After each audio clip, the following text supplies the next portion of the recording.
I was actually listening to on TED the other day. So I was listening to this neurobiologist talk about some research that she did on confidence. And one of the things, I'll come back to this in a second, but one of the things that she said is before a test or before an interview, you should practice or hold a stance of confidence. So what that means for her, she said, you know, you can go in the bathroom if you're embarrassed to do it outside, but there's this Wonder Woman stance of confidence where you stand like that and you feel very confident, like you could take over the world. And she said, even if you don't feel confidence, your body feels it if you stand this way.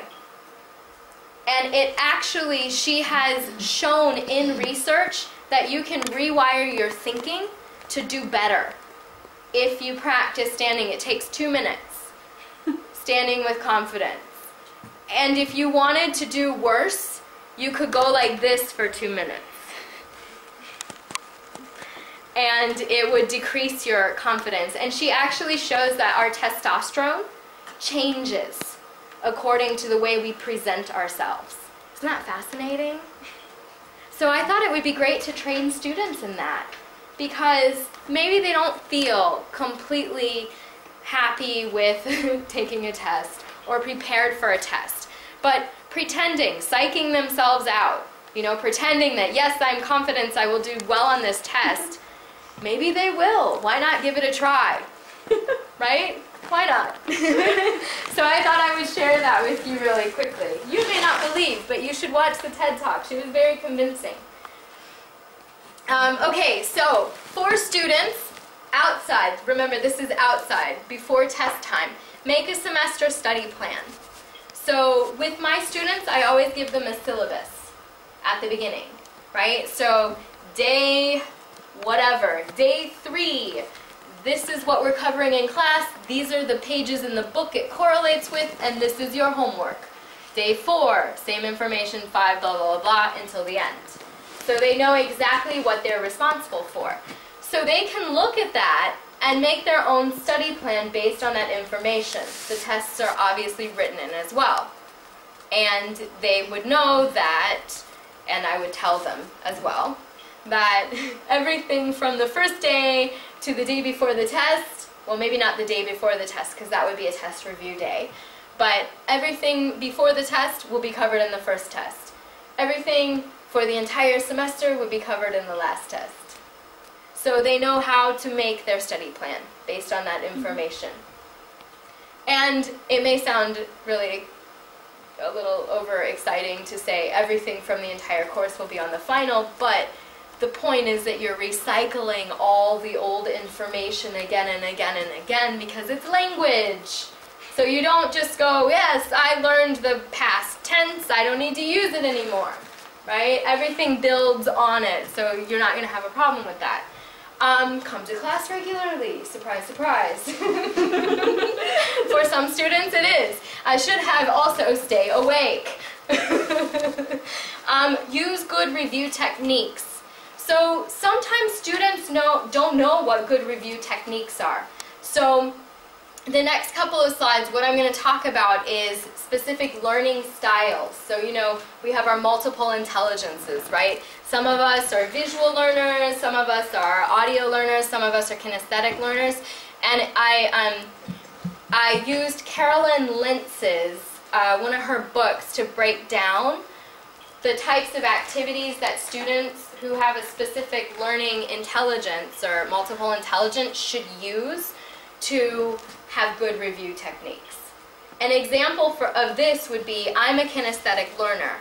I know that if I need to review for say a memorization test, if I walk and review the material at the same time, I'm probably going to increase my chances of getting a good grade by like 120%. If I sit and try to review, I won't get a good grade. I can tell you that from years and years and years of experience. So I finally, you know, it wasn't until I got into grad school that I learned this about myself. I was like, I will never let another student go through that, not knowing their learning style and not having more success at their studies. And I learned it because I was studying for this massive exam. And I was really anxious. And so I went for a walk around this mountain. Okay, mountain makes it sound really big. I was not walking for days. It's just like a little tiny mountain in Georgia. And so I'm sitting there doing my flashcards, and I go and I take the test, and I remembered everything. I was like, wow, eureka, this is amazing. I thought I had like a horrible memory. It's just I didn't know the style, right? So organize pre-exam hours wisely. Don't leave everything to the last minute, right? So training, trying to help students train themselves. Like, we can say this until we're blue in the face. Whether or not they do it, that's something else. But I think the most important thing here is understanding how you learn in the best possible way so that you can be successful in the test.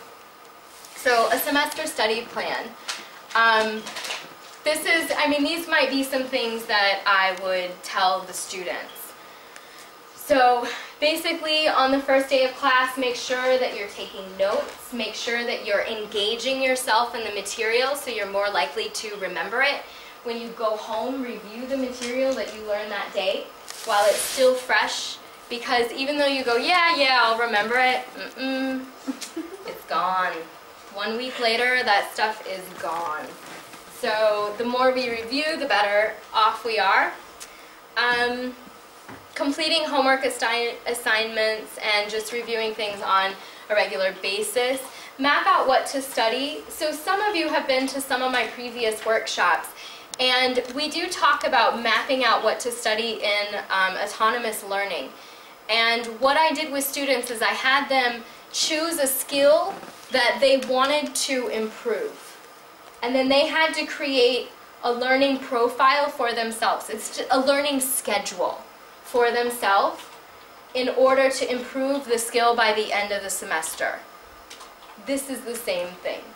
So it's just creating a learning schedule for themselves. That's what it means. And then finally, making sure that there's enough time.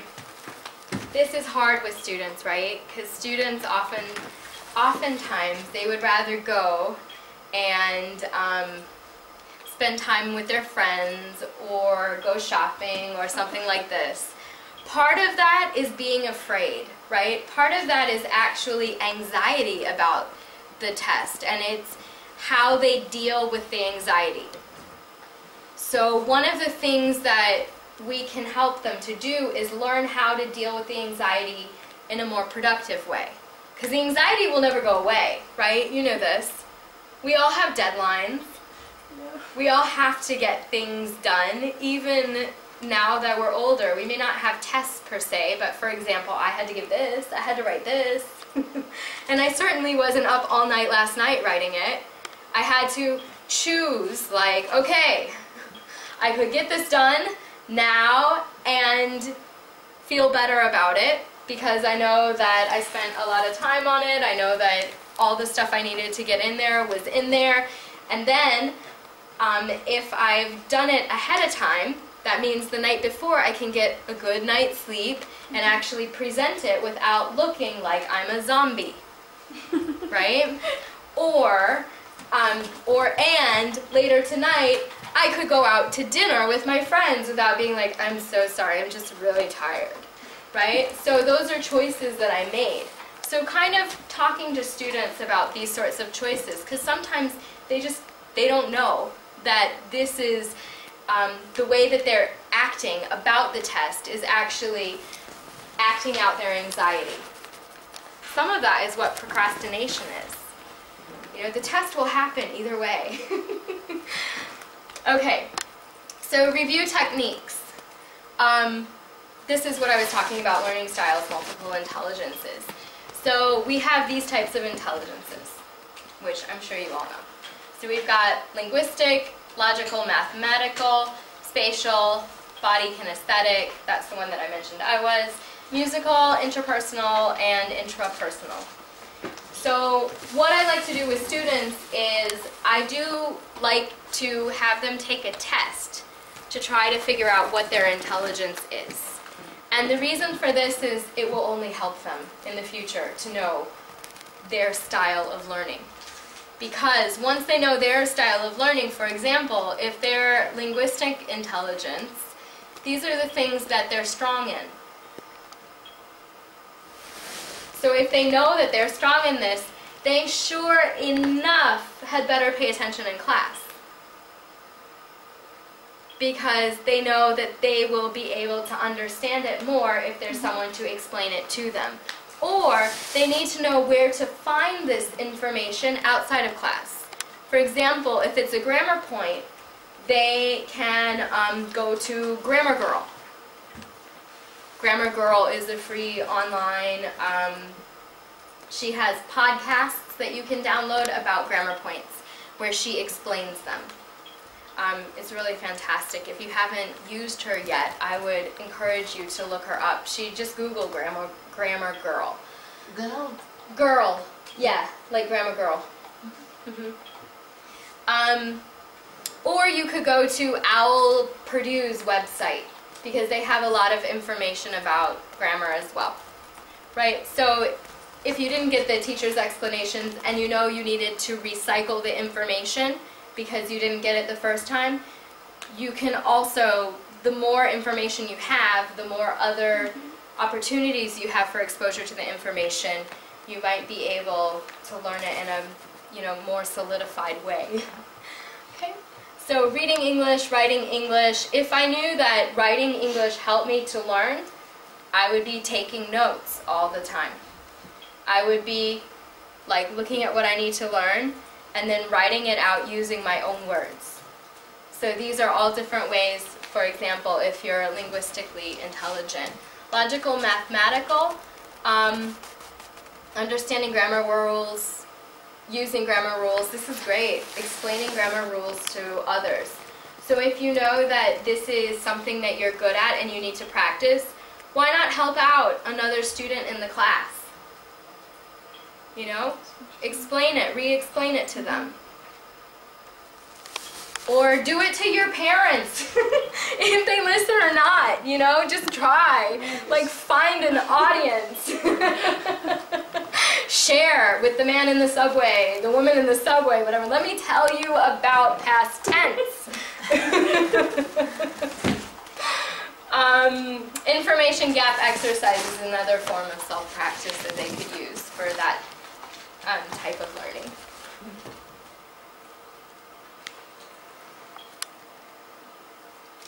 Okay, spatial intelligence. So using charts, diagrams, and maps.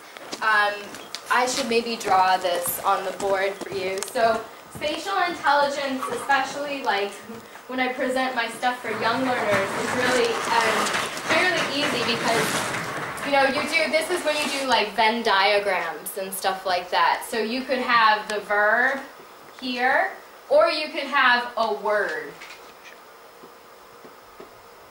And if you're learning something new, you could have the different ways in which you can change that word.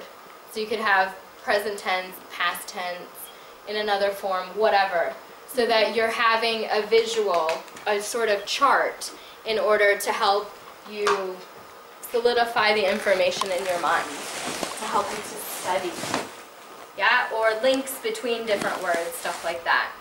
That's a mind map. Using pictures and drawings is another way to do it. Seeing videos and movies. The great thing about YouTube now is that you can actually find a lot of really decent grammar lessons or lessons about different sorts of topics. So for example, if you were doing English, obviously, but you were talking about the environment in English, and you knew your students preferred, well, some of them are obviously going to prefer to learn in this way. So you might have them look at the website How Stuff Works and find ideas that are related to what you've been talking about in class. Or you might find different things on the web that you could send them to for them to look at to help them to understand better. This is the one that I talked about, pronunciation activities. Theater, drama really works for me. I can make anything very dramatic, and I'll remember it. Hands-on projects, that also really works for me. This is why I never learned history in grade school, because I didn't feel it. I only started learning like what I know now about the world from travel, because it's very hands-on. But you know, you have to be able to relate to something. At least that's how I learn. Can you please provide an example of hands-on projects? What is it mean? A hands-on project? Yeah, it just basically means that you're having, say for science, for example, and you want to teach them about the bridge, like you're doing physics or something like that, you have them create the bridge. Or you have them create that thing to protect the egg, and then you drop it off the building, and if the egg breaks, so that's a hands-on project. And for English, I mean, I think it's open to interpretation. Like, hands-on projects could also be maybe like putting together a puzzle. You know, like when you cut up reading or something like that, and you do it back together again. Anything that encourages them to like move stuff around and like put themselves in the Was stuff. it a metaphor? Was it a metaphor, hands-on project, or this is like It's both. physical? I would say this is physical, because this is bodily kinesthetic, sure. right? So I think it literally means hands-on. But sure, it probably could be a metaphor as well. But in this case, I think it literally means that. Let's see, hands-on projects. I mean, hands-on, forget the word projects, is also the example I just gave you. By, like, I was literally holding and walking at the same time, all those vocabulary words that I was supposed to learn. I mean, shows the word. Sorry? Shows the word. Not talking, only to show. For example, like key point or something. Yeah, totally TPR for young learners. What's it called? It's TPR is when it's total physical response, and it's that kind of stuff where I'm like, here is my handle, here is my spout, tip me over, pour me out. That's total physical response. They're feeling it, they're doing it, they're creating it in their bodies. Yeah, for kids definitely. Oh, sorry. Body language, nonverbal communication. Yeah. But I was done with that. Okay, musical. This is interesting because I find this varies culturally. Oops, sorry. When I was working in Mexico, this worked so well. Because Spanish, it's like, it is music. You know, people, when they speak, the way that they speak, it's very musical. And so when we were studying, when I was working with young learners and secondary school, like when we did things like jazz chants, Carolyn Graham's jazz chants, they would remember. They could, like, 5 years later, they could chant me things. I'm like, whoa. You know, because I'm not at all musical. You do not want to hear me singing. Doing jazz chants, singing songs, stuff like that, it helps them. I've never taught in Italy, but to me that's also a very musical sounding language, and I would be interested to see if if a lot of the children and adults have the same sort of capacity, like they learn English or language itself better if they put it to a song. Okay, interpersonal. So obviously you can see that interpersonal is outside of yourself. So it's the pair work, it's studying. I'm also this, actually. Like, if I study with someone, I'll do much better than if I study with myself. Talking with other students, editing a classmate's writing and speaking, interviewing, practicing, recycling. Intrapersonal, which is the next slide, means inside yourself. And it's basically like doing journal writing, reflection writing, stuff like that to help you to learn. I'm describing it because I know you're still writing these.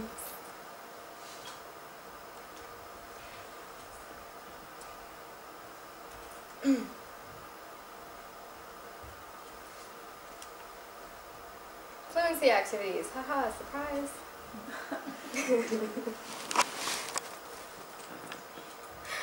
Okay, so independent study, self-assessment.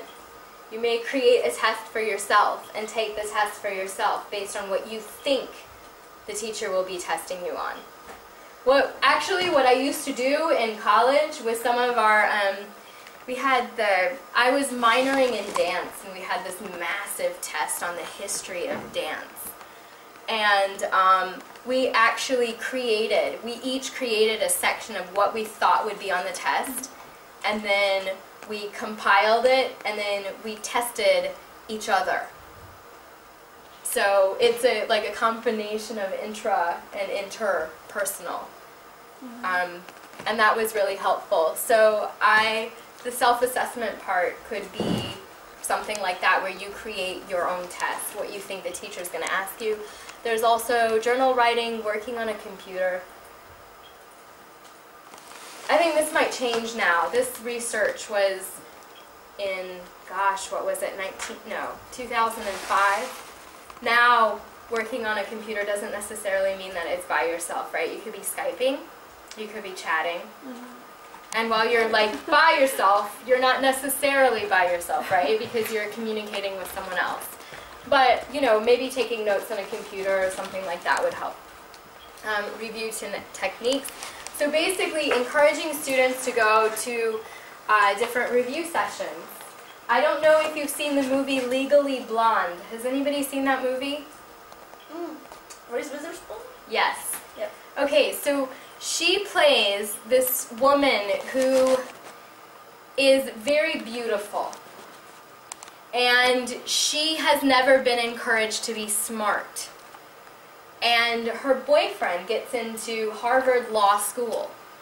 And so she applies for Harvard Law School, and she gets in. And she realizes when she's in Harvard Law School that she has to start using her mind. And there's a great scene where she tries to go to a review session, but because of the way she looks, everyone doesn't take her seriously. They're like, oh, you're just some stupid blonde chick. You know, so they kick her out.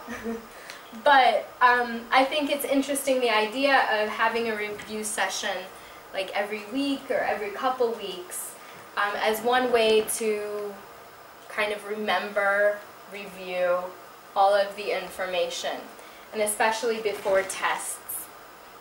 Okay, I want to give you an example of something that you might use as a review session actually.